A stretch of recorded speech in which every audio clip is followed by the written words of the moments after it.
All right, welcome to Prime Contractor Leads. My name is Nitin. We're a digital marketing agency focused exclusively on contractors. And today I'm going to be telling you about the biggest ranking factors for Google Business Profiles. If you haven't already, watch our previous video on why you need one of these, and it's the number one free marketing tool that you're missing out on if you're not already using it. So let's get right into it. For those of you already know what a Google Business Profile is at this point. And these are the biggest ranking factors. So first is what we call an exact match for the main service in the Google Business Profile name. I know that's a mouthful, so let's actually break it down with an example. So let's go and look, for example, at Home Remodeling Phoenix. This is a notoriously competitive place in the United States. So let's take a look, right? And you can see the competitors that are ranking at the top. This is pulled directly from Google Maps, so these are the top ranking competitors. Phoenix Home Remodeling, North Phoenix Remodeling, Infinity Builders Phoenix Remodeling. So we're starting to see a trend, right? Pretty much all of them have the word remodeling or home remodeling in the name of the GBP. And technically, according to Google's rules, this is not allowed, but by far and away, this is a huge ranking factor for your Google Business Profile. So either if you're setting it up or if you want to change your name, I would strongly suggest adding that keyword. The only thing to note is if your Google Business Profile is already set up, changing the name is going to re-trigger verification, and likely you will want to do what's called a DBA, or doing business as. This allows you to change or say that you operate under another business name. So, if North Phoenix, if they only had North Phoenix and they want to change it, they should potentially do a DBA as North Phoenix Home Remodeling or North Phoenix Remodeling. You need to change your socials, a bit of your branding, let those kind of go to work, and then make the change so that you don't trigger the re-verification.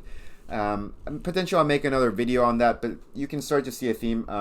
This one here, it's just West Shore Home, so this shows you still can rank, especially with some of the other factors that we'll talk about. So you can see they have an insanely high number of reviews, and I would guess their brand is probably very strong as well, so we'll get into that. But here you have remodels again, home remodeling, home and remodeling in the name, just spaced apart, remodeling. So you start to see a general trend.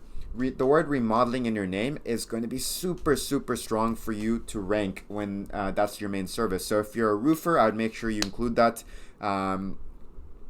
If you're HVAC, electrician, plumber, whatever you do, right, I would include that in your name when you set up your Google Business Profile. And it's going to help you already with a strong boost. You need that exact match. But like I said, it's still possible to rank without it. So let's talk about the next one. The next one is positive reviews, and lots of them. So after the exact match in the name, the second most widely considered factor is having positive reviews. This signals to Google that your business profile is active, people like it, and they even a lot of times read the sentiment of the reviews to understand how positive or how negative it is. So if you can get reviews and lots of them, it's going to push your ranking. You'll see a lot of times people, they open a new Google Business Profile and then get a lot of reviews for it, and you can rank it very quickly actually. So at the end of the day, I'm going to leave it up to you guys how you get those reviews. There are a lot of services out there that offer you reviews, but you really need to know what you're looking for if you go down that route. You can potentially harm your GBP by getting very low quality reviews, or they just might not stick to your profile. So typically I would consult an agency or someone who knows what they're doing with that before you start just buying reviews left and right. So again, that's for you to decide how you get those reviews. If you want to go the more traditional route, which I would recommend, there are different softwares. So I have no affiliation with any of these, but GatherUp is one that's popular. They kind of are a reputation management.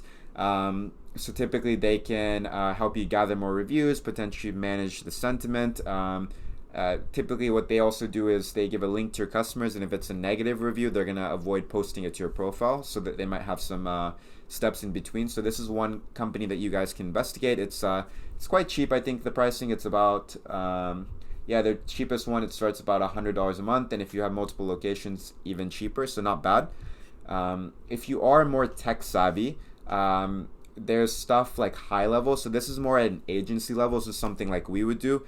There's opportunities to automate your entire process, but it's not cost effective usually unless you're an agency. So I wouldn't recommend this for most contractors, but you can set up something in here where it automates the entire process, right? So you finish a job, customer gets an email and a prompt, If they haven't responded, it'll follow up automatically. And once they respond, it'll send them to a landing page where they can fill out their review. And if it's a bad review, they'll just kind of give feedback to you and not actually post it. So there's a lot of automation that you can build up. But what I would recommend for a lot of you guys is, just when you finish a job, have your customer right there. When you have them, just ask them for a review right there, and you can even give an incentive, something free for them, but get the review right after you finish the job, because psychologically this is the best time to get it. After you leave the job site, you can message them, you can text them, but there's a much higher barrier, right? They need to sit down, think about this project that's already been finished, and write your review, so the quality is going to go down as well. And another thing you can do is give them a suggested list of answers, right? So what type of job did you complete? How satisfied are with you? What's your location? Any specifics of the job? This helps guide them, right? Because for SEO purposes, we still want them to include keywords. So if you're home remodeling or doing a kitchen remodel, you want them to mention those words, because it'll give you a small boost with Google that your customers are mentioning these words, right? So these are some of the ways in which you can get reviews. And for most of you guys, I would start off with something very basic, right? Get an Excel spreadsheet, open it, write down a list of all the customers that you've had, ones that you haven't gotten reviews from, maybe their contact information, when you're going to reach out to them, and a follow-up date if you don't hear back. And it's as simple as that, and you can get started in trying to get reviews. And so as you remember, for example, here, the one company that's ranking that doesn't have remodeling in their name, they actually have a ton of reviews, right? Look at the competitors. This one has a lot, but these guys have 28, these have 64, these have 52. So this one is by far outranking the additional competitors with reviews, and it's still not at the top. So the exact match and the other things can be really powerful. And ideally, you want all of these things working together for you. And the last thing, which we focus a lot on our agency, it's because the first two, there's only so much you can do to control them. The exact match, either you have it or you don't. And the positive reviews, you can try and keep getting them. But the biggest thing in your control, right, is your brand on the internet and what we call engagement signals. So these are signals to Google that your brand is good, it's active, people want to interact with it, and it's satisfying their searches. And this is where we do a lot of work for our clients. So building your brand right now, especially in local SEO, right, that's where people are searching for you nearby. So think like terms like home remodeler near me, plumber near me. In this area of SEO or marketing, brand is the number one most powerful thing that you can do right now. In fact, if you have a really strong brand, you can actually open a brand new Google business profile, and you'll start ranking very, very quickly. It'll actually surprise you if you ever get to see this, because Google authoritates your brand, which is really, really positive with this Google business profile. So by association, you're going to already do really well. So a brand can do a lot of good things for you, but how do you build that, right? And that's quite complicated and something that requires resource investment. But one thing you can do is definitely social media. So for example, if we click into any Google business profiles, now there's a section on your Google business profiles to link your social media. So what does that tell you, right? It means Google is now valuing social media profiles even more and more, because they're making space on their profile to link up to like 6 or 8 different profiles. So there's a reason, like you have to read the signs and see where things are trending and what they're prioritizing. And right now it's social media. So if you can stay active on social media and actually link it back to your Google business profile, that's one way. If customers are interacting with your profile and clicking and going to your profile, that could drive a lot of positive signals to Google, and it shows them that customers trust your brand. So that's one way. And then we actually build a lot of blogs, different assets, backlinks. We actually do social media syndication, right? So we'll take blog posts and publish them on all these different platforms, things like YouTube, TikTok. All these things can be really helpful for building your brand in Google's eyes. And at its core, what it comes down to, right, is Google needs to understand what your brand is and what you do. So you need to make those association between those two things. So here, if it's North Phoenix Remodeling, they need to associate in Google's mind that they do home remodeling. And those two things, so you need to link those two very strongly.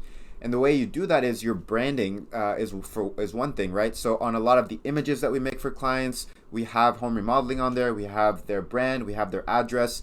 Those are all the things that you need to link together. And I'll make more videos about this in the future for now, but generally speaking, these are the three things that you guys should be focusing on as contractors, if you do nothing else, right? Because your Google business profile, that's your number one lead source without investing in any paid ads. Because for most of you, it might not be worth the return on investment there. But this is stuff that you can largely do for free, and you can start implementing them today. So if you enjoyed this video, stick around. We'll have a lot more of these videos coming up in our Google business profile series. And we really just want to give free value to contractors. So if you enjoyed this and got value out of it, please give us a subscription, and you can check out our website for more resources. Or if you have any other questions, we have a free guide there that you can actually get with step-by-step descriptions of everything that we do for local SEO. So appreciate you guys, and I'll see you in the next one.